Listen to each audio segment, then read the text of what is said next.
Hello, once again, this is Rehan Sherwani. My dear friends, आज जो हम बातचीत करेंगे वो ये करेंगे कि ये जो हफ्ते के मुख्तलिफ दिन हैं इनके नाम क्यों रखे हैं और इनके मीनिंग्स क्या होते हैं।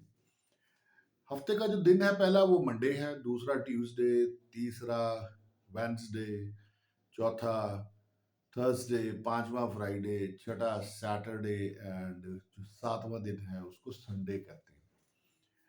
क्यों ये मुख्तलिफ नाम रखे हुए हैं? उसकी वजह ये है कि अगर आप मंडे के ऊपर गौर करें तो इसका मतलब ये बनता है कि यारो काम को शुरू करो। कौन सा काम?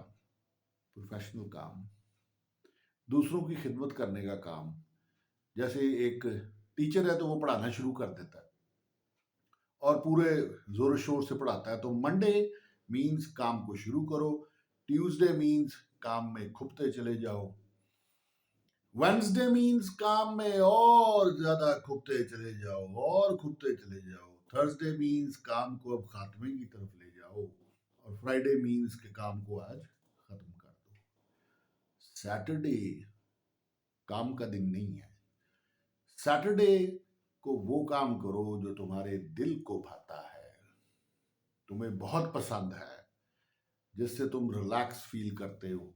और कुछ ना करो। शतरंज खेलनी है शतरंज खेलो, फुटबॉल खेलनी फुटबॉल खेलो, क्रिकेट खेलनी क्रिकेट खेलो, म्यूजिक सुनना है म्यूजिक सुनो, मूवी देखनी है मूवी देखो, पढ़ना है पढ़ो।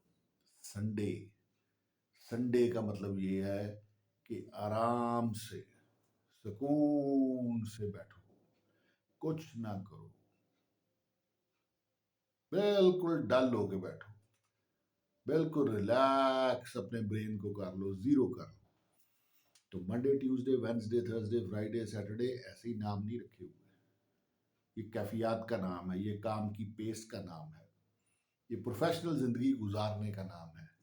और सैटरडे संडे जज्बात की जिंदगी गुजारने का नाम है। Thank you very much. This is Rehan sherwani.